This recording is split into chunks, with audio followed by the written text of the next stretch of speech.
sejawat-sejawat dan seluruh peserta webinar hari ini, dan saya banggakan presenter kita, Dr. Feby.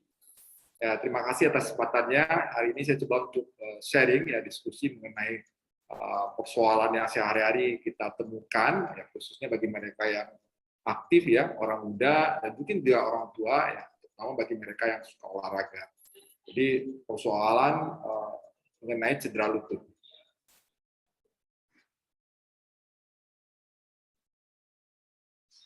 Ya, cedera lutut.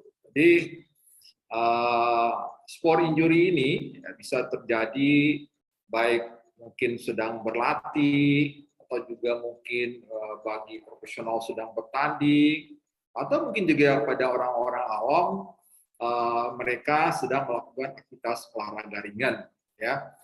Kemudian itu bisa terjadi baik pada atlet profesional, mungkin juga amatiran, dan juga pada mereka yang sehari-hari yang orang biasa. Dampak dari cedera tersebut, ya, otomatis secara fisikly mereka akan merasa tidak nyaman, ya, akan terganggu.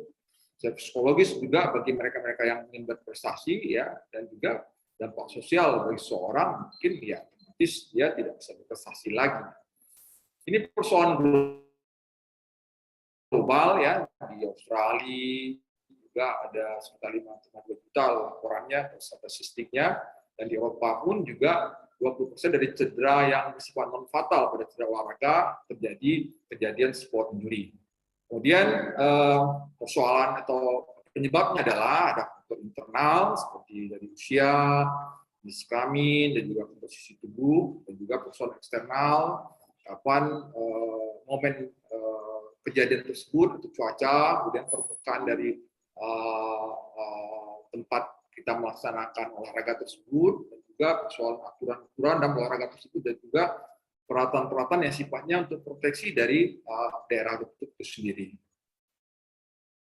Jadi teorinya, ya, atlet punya predisposisi untuk cedera tersebut, baik faktor umur, kemudian juga warm up, ya, flexibility dia, intrinsic faktor, ya, kemudian terekspos oleh ekstrinsic faktor yang menyebabkan terjadinya cedera, ya, akhirnya terjadilah injury dengan berbagai mekanisme trauma dari cedera tersebut. Sekilas kita melihat anatomi dari lutut, ya. Secara anatomi lutut tersebut ada komponen hard tissue, ada komponen soft tissue. Ya, hard tissue otomatis ada komponen dari tulang paha, ya, tulang kering, ya, kemudian juga tulang tempurung patella. Kemudian juga didukung oleh soft tissue dari ligamen, ya, lateral kolateral ligamen, kemudian juga ada cruciate ligamen, ada cartilage, ya, dan juga ada meniscus, ya, sebagai bantalan dari tulang lutut itu sendiri. Jadi komponen-komponen inilah yang sering mengalami cedera. Ya, pada orang muda, prinsipnya sebetulnya yang paling cedera itu ada prinsip paling cedera itu bukan komponen hard tissue-nya, justru komponen soft tissue-nya, ya, itu yang sering terjadi pada cedera olahraga. Kemudian apa saja yang sering mengalami cedera pada daerah lutut, ya, seperti cruciate ligamen, apakah itu anterior cruciate ligamen, apakah posterior cruciate ligamen, apa juga mengenai meniskus dari bantalan, ada juga pada orang-orang yang suka jogging, itu akan menyebabkan trauma pada si patelanya dengan cartilage-nya, dan juga mungkin, ya, cedera pada tulang rawan atau cartilage di daerah lutut itu sendiri.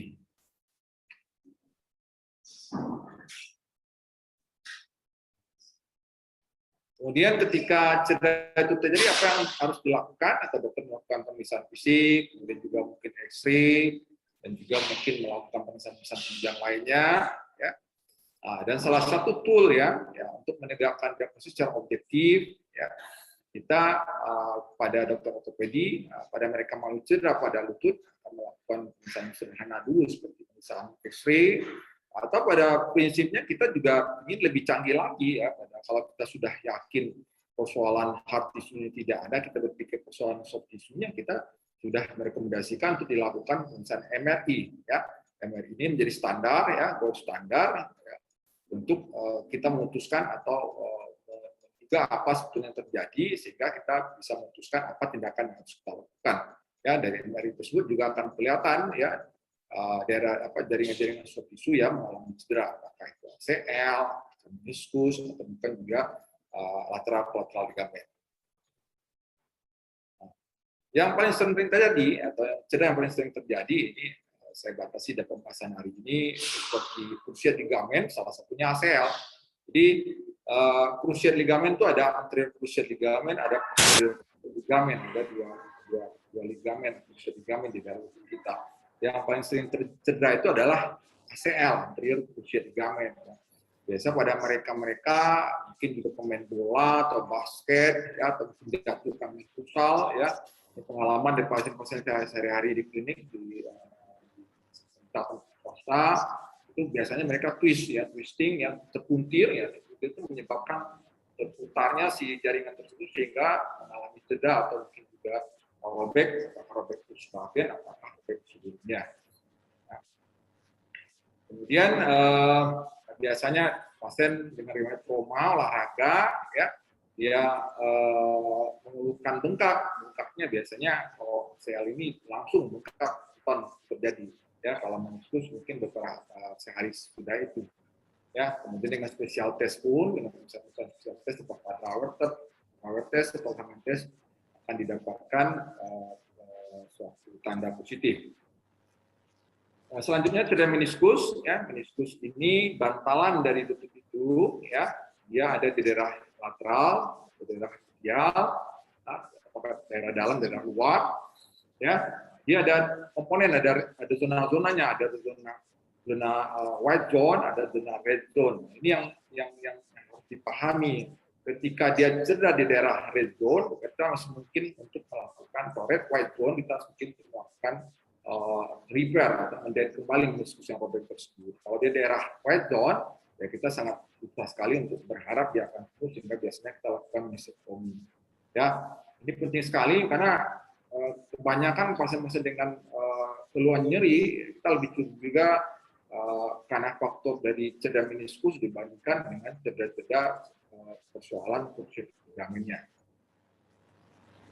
Selanjutnya penata laksanaan, ya, yang dipahami juga ada fase akut dan fase delay-nya. Ya, kalau akut, ya, pas waktu kejadian ini harus kita luruskan mindset-nya. Kita harus istirahatkan lutut yang cedera, kita kompres dengan es, ya, kemudian kita elevasi, ya, kita tinggikan, kita istirahatkan, ya, dan itu ya, akhirnya kita juga harus mendiagnosis apakah ini suatu cedera apa yang terjadi.